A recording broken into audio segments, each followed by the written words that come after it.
السلام علیکم ورحمۃ اللہ تعالی وبرکاتہ۔ نحمدہ ونصلی ونسلم علی رسولہ الکریم، اما بعد فاعوذ باللہ من الشیطان الرجیم، بسم اللہ الرحمن الرحیم۔ ان اللہ وملائکتہ یصلون علی النبی یا ایہا الذین آمنوا صلوا علیہ وسلموا تسلیما۔ اللہم صلی علی سیدنا و مولانا محمد معدن الجود والکرم وآلہ الکرام وابنہ الکریم وبارک وسلم صلاۃ و سلاما علیک یا رسول اللہ صلی اللہ تعالی علیہ وسلم۔ سبق نمبر 10 شفاعت مصطفیٰ صلی اللہ علیہ وسلم کا بیان جاری ہے۔ اس میں شفاعت کا لغوی اور شرعی معنی بیان کیا گیا، پھر یہ کہ شفاعت کے دن سب سے پہلے قیامت کے دن سب سے پہلے شفاعت کون کریں گے، تو اس کا جواب تھا کہ سب سے پہلے حضور پاک صلی اللہ علیہ وسلم شفاعت کریں گے، بلکہ شفاعت کا دروازہ ہی آپ کھولیں گے، اور اسی منصب کو، اسی مرتبے کو شفاعت کبریٰ کہا جاتا ہے۔ بعد میں جو لوگ شفاعت کریں گے وہ حضور کے صدقے میں ہی کریں گے، حضور پاک صلی اللہ علیہ وسلم کو شفاعت کی اجازت ہوگی، اس کے بعد دوسرے لوگوں کو شفاعت کرنے کی اجازت ملے گی۔ انبیاء کرام اور صالحین، شہداء وغیرہ کو اس کو شفاعت صغریٰ کہتے ہیں۔ حضور پاک صلی اللہ علیہ وسلم کو جو مرتبہ ملے گا اس کو شفاعت کبریٰ کہا جاتا ہے۔ اور پھر مقام محمود کے بارے میں کچھ تفصیل بیان کی گئی تھی کہ مقام محمود کا کیا مطلب ہوتا ہے، یعنی وہ مقام جہاں پر سارے اولین اور آخرین حضور پاک صلی اللہ علیہ وسلم کی تعریف کریں گے۔ اب آگے سوال ہے کہ کیا شفاعت مصطفیٰ صلی اللہ علیہ وسلم حاصل کرنے کے لیے اس پر ایمان رکھنا بھی ضروری ہے، یعنی شفاعت کو ماننا بھی ضروری ہے؟ تو یعنی اگر کوئی مان لیجئے کہ شفاعت کا انکار کرتا ہے، شفاعت کا عقیدہ نہیں رکھتا، شفاعت کو نہیں مانتا، تو کیا اسے بھی حضور پاک صلی اللہ علیہ وسلم کی شفاعت نصیب ہوگی؟ تو حضور کی شفاعت حاصل کرنے کے لیے کیا وہ شفاعت کا عقیدہ رکھنا ضروری ہے؟ یہ سوال ہے۔ تو جواب ہے کہ شفاعت اسے ملے گی جو نبی پاک صلی اللہ علیہ وسلم کی شفاعت پر ایمان رکھتا ہوگا۔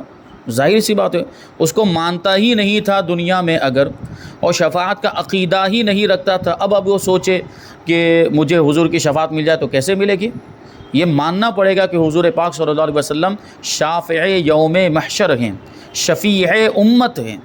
یہ الفاظ ہم سنتے ہیں، شفیع کا اور شافع کا مطلب ہی ہوتا ہے شفاعت کرنے والا۔ یہ حضور کے اوصاف میں سے، حضور کی صفتوں میں سے ایک شافع اور شفیع، یہ دونوں کا تقریباً ایک ہی معنی ہوتا ہے۔ اور ایک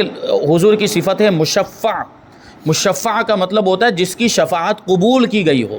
یعنی حضور شفاعت کریں گے تو صحیح لیکن شفاعت قبول بھی کی جائے گی۔ جیسے کہ اس سے پہلے والے درس میں آیا تھا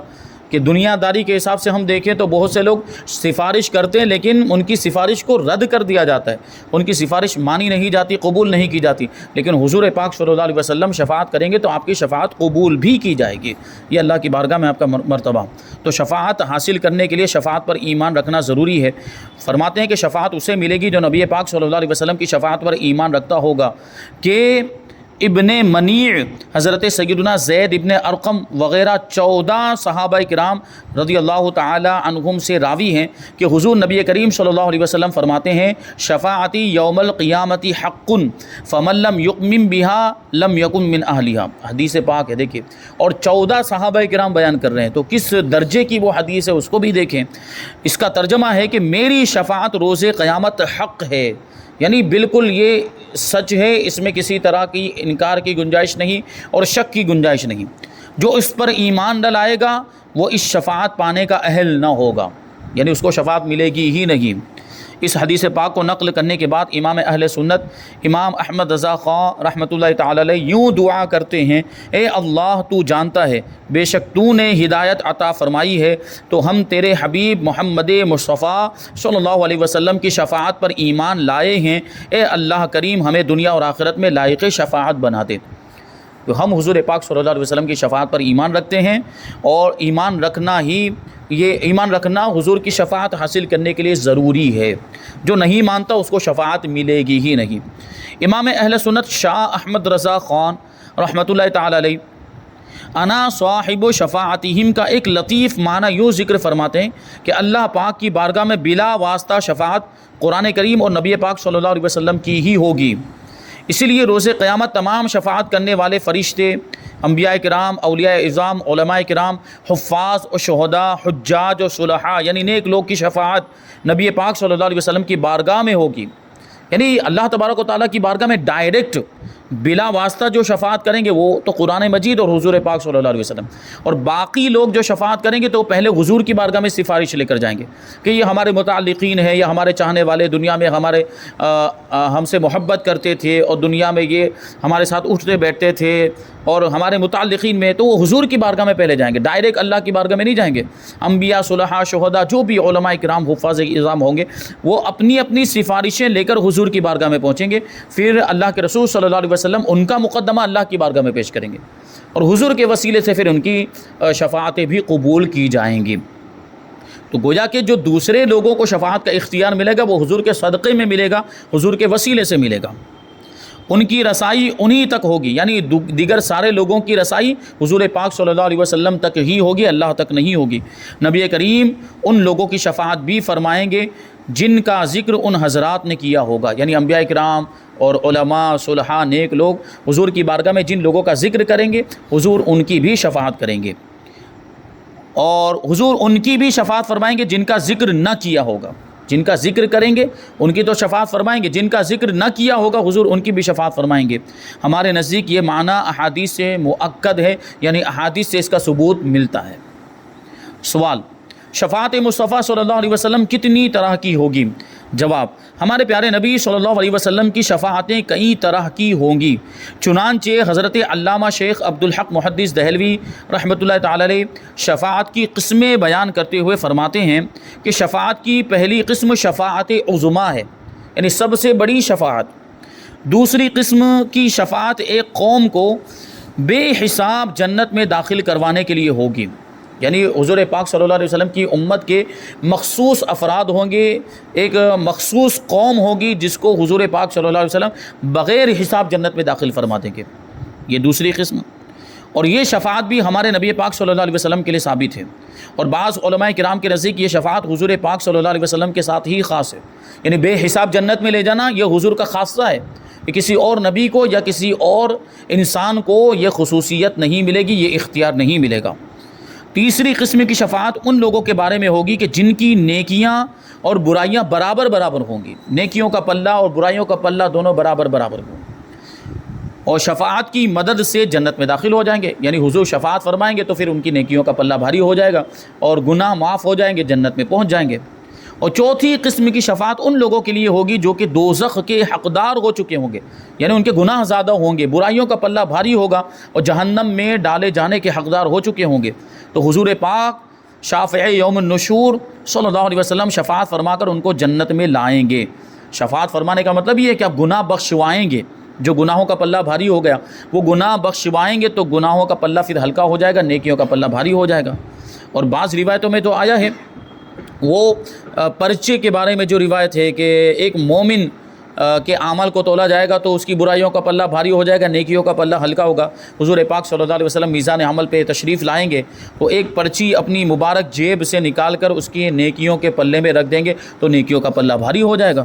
تو وہ شخص تعجب کرتے ہوئے کہے گا کہ یہ ایک کاغذ کا ٹکڑا ہے، معمولی سا ٹکڑا دیکھنے میں، تو اس میں اتنا وزن کہاں سے آ گیا؟ تو وہ عرض کرے گا حضور پاک صلی اللہ علیہ وسلم کی بارگاہ میں کہ یہ کیا ہے، اس میں کیا لکھا ہوا؟ تو حضور پاک صلی اللہ علیہ وسلم ارشاد فرمائیں گے کہ اس میں وہ درود شریف لکھا ہوا ہے جو دنیا میں تو نے ایک مرتبہ مجھ پر پڑھا تھا۔ تو ایک مرتبہ درود پڑھنے کی یہ برکت، تو اگر کئی مرتبہ کثرت کے ساتھ اگر درود پڑھیں گے تو کتنی برکت حاصل ہوگی۔ تو یہ حضور سے نسبت کی برکت ہے اور درود پاک صلی اللہ علیہ وسلم کی فضیلت ہے، تو یہ گناہوں کو معاف کریں گے۔ اور پانچویں قسم کی شفاعت مرتبے کی بلندی اور بزرگی کے اضافے کے لیے ہوگی، یعنی کچھ تو نیک لوگ ہوں گے، پہلے ہی سے نیک لوگوں میں ان کا شمار ہوتا ہوگا، تو ان کو بظاہر شفاعت کی ضرورت نہیں، یعنی گناہوں کو بخشوانے کے لیے شفاعت کی ضرورت نہیں ہوگی، لیکن حضور ان کی بھی شفاعت کریں گے، اور ان کے لیے شفاعت کا فائدہ یہ ہوگا کہ ان کے مرتبے بلند ہو جائیں گے اور ان کے درجات بلند ہو جائیں گے اور ان کی بزرگی میں اضافہ ہو جائے گا۔ اور چھٹی قسم کی شفاعت ان گنہگاروں کے بارے میں ہوگی جو کہ جہنم میں پہنچ چکے ہوں گے، اس سے پہلے جو بتایا جو جہنم میں جانے کے حقدار ہو چکے ہوں گے، لیکن یہاں کیا فرماتے کہ وہ جہنم میں پہنچ چکے ہوں گے، جہنم میں داخل ہو چکے ہوں گے اور شفاعت کی وجہ سے نکل آئیں گے، یعنی ان کو حضور وہاں سے نکال کر لے کر آئیں گے۔ اور اس طرح کی شفاعت دیگر انبیاء کرام، فرشتے، علماء اور شہداء بھی فرمائیں گے۔ اور یہ دیکھیں تو یہ جو شفاعت ہے یہ کفار کے لیے حسرت بھی ہوگی، منکرین کے لیے حسرت بھی ہوگی، اور خاص طور پر وہ لوگ جو حضور کی شان میں گستاخیاں کیا کرتے تھے اور جو حضور کی شفاعت کی منکر ہیں وہ بھی تو جہنم میں پڑے ہوں گے، اس وقت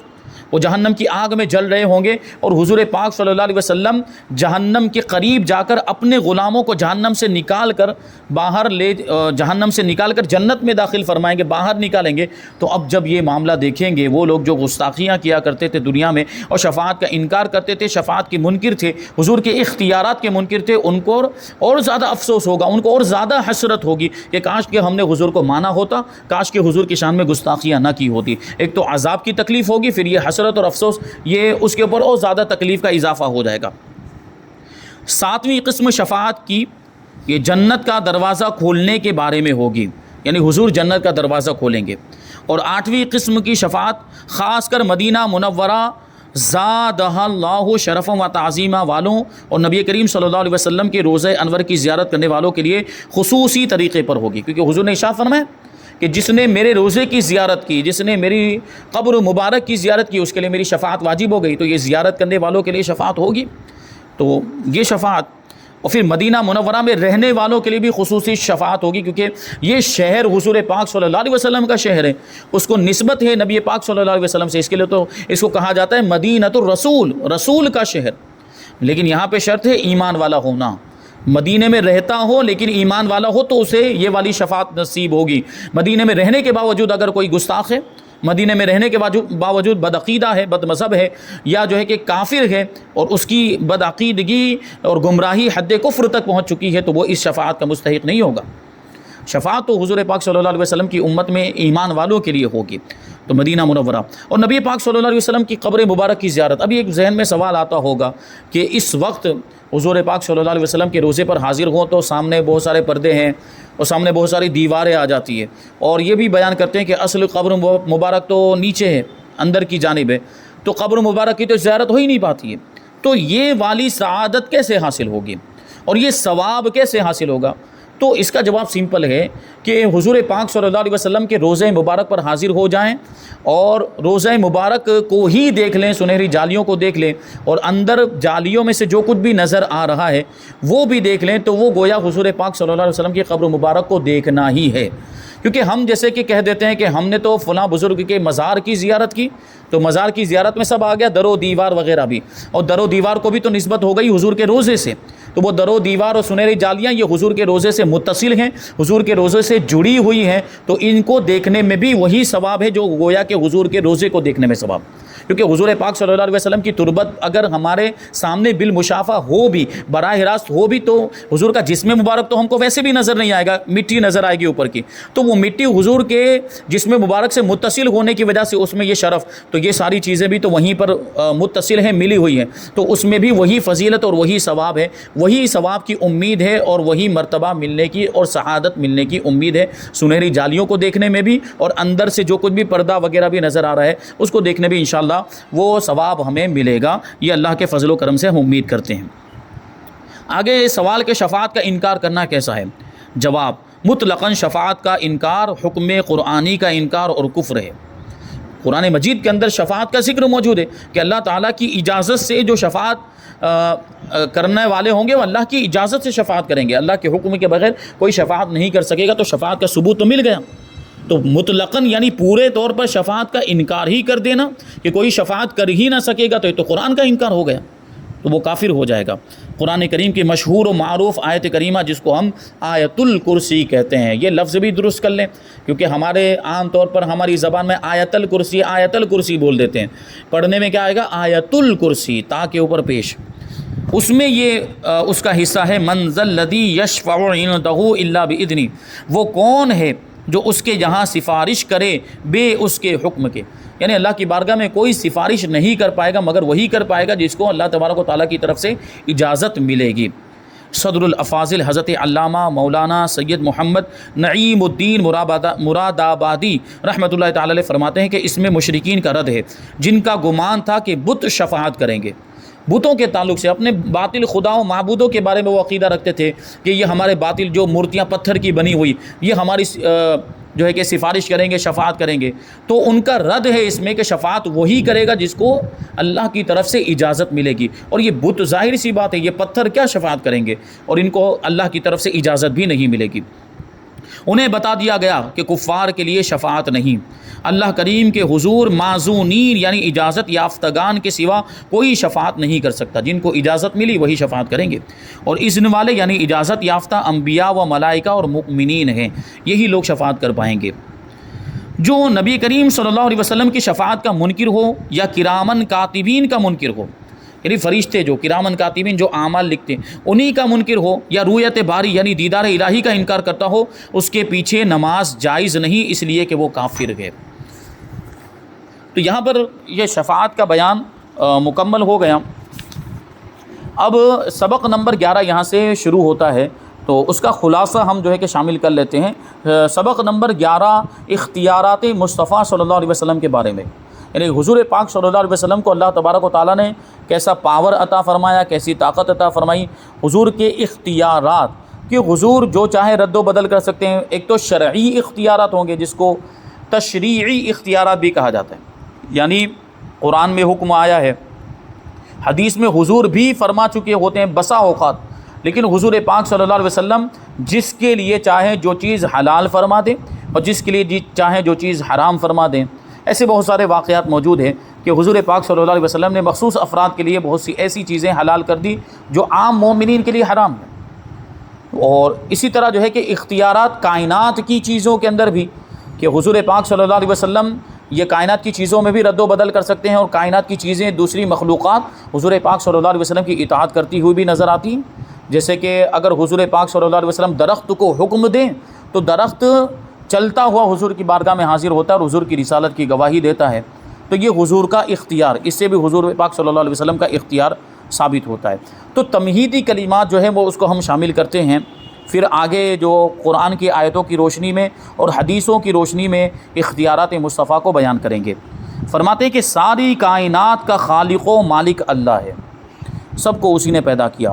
اور سب اس کے محتاج ہیں، کوئی چیز بھی اس کے قبضہ اور اختیار سے باہر نہیں، مگر اس نے اپنے فضل و کرم سے مخلوق میں سے اپنے خاص بندوں مثلا انبیاء کرام علیہم الصلوۃ والسلام کو بھی مختلف اختیارات و کمالات سے نوازا ہے، کیونکہ یہ اس کے محبوب بندے ہوتے ہیں۔ ہم اور آپ دنیا کے اعتبار سے دیکھیں تو دنیا میں کوئی کسی کا محبوب ہو جاتا ہے تو وہ اسے اختیارات دے دیتا ہے، وہ اپنے محبوب کو اپنی چیزوں کے اندر تصرف کرنے کا اختیار دیتا ہے کہ نہیں دیتا؟ تم میرے پیسے جس طرح چاہے استعمال کرو، یہ میری گاڑی ہے، لے کر جہاں جانا چاہتے ہو جاؤ، یہ میرا سامان ہے، جس طرح چاہے تم اس کو خرچ کرنا چاہو خرچ کرو، جو کچھ اس کو توڑ دو۔ تو دنیا میں انسان اگر کسی کو محبوب بنا لیتا ہے تو اس کو اختیار دے دیتا ہے، تو یہ بھی تو اللہ کے محبوب بندے ہیں، یہ اللہ تبارک و تعالیٰ کی بارگاہ کے مقرب ہیں، اس لیے اللہ تبارک و تعالیٰ نے ان کو کائنات میں اختیارات عطا فرمائے ہیں۔ اس بات کو یوں سمجھیے کہ جو جس مرتبے کا مالک تھا اسے اسی کے مطابق اختیارات عطا کیے گئے ہیں۔ بلا شبہ انبیاء کرام علیہم الصلوۃ والسلام وہ قابل احترام اور مقدس ہستیاں ہیں کہ جن کا مقام مخلوق میں سب سے بلند و بالا ہے، سب سے بہترین انسان وہی ہیں، لہٰذا ان کو عطا کردہ معجزات، کمالات اور اختیارات بھی دیگر مخلوق سے افضل و اعلیٰ ہوتے ہیں، ان کے اختیارات سب سے اونچے ہوتے ہیں۔ پھر ان میں بھی تاجدار انبیاء محبوب کبریا ہمارے آقا حضور رحمت عالم صلی اللہ علیہ وسلم کو جو مرتبہ و مقام حاصل ہے وہ کسی مسلمان سے ڈھکا چھپا نہیں ہے، لہٰذا آپ صلی اللہ علیہ وسلم کے اختیارات دیگر انبیاء کرام علیہم الصلوۃ والسلام کے اختیارات سے زائد اور نمایاں ہیں، جیسا کہ رب کریم صلی اللہ علیہ وسلم نے قرآن کریم میں مختلف مقامات پر اپنے محبوب کے اختیارات کو بیان کیا۔ اب وہ قرآن کی آیتیں یہاں سے پیش کریں گے اور کچھ تفسیری باتیں بھی شامل کریں گے، اور اس کے بعد احادیث کی روشنی میں حضور پاک صلی اللہ علیہ وسلم کے اور انبیاء کرام کے اختیارات کو ثابت کریں گے۔ انشاءاللہ یہ ساری باتیں ہم آئندہ درس میں شامل کریں گے۔ اللہ تبارک و تعالیٰ کی بارگاہ میں دعا ہے کہ جو کچھ بھی بیان ہوا اس پر ہم سب کو عمل کرنے کی توفیق عطا فرمائے۔ حضور پاک صلی اللہ علیہ وسلم، انبیاء کرام، اولیاء اعظام اور علماء کرام کے مراتب کا لحاظ رکھنے کی ہم سب کو توفیق عطا فرمائے، عقائد اہل سنت پر ہم سب کو قائم و دائم رکھے اور اسی پر ہم سب کا خاتمہ فرمائے۔ وما علینا الا البلاغ۔ السلام علیکم۔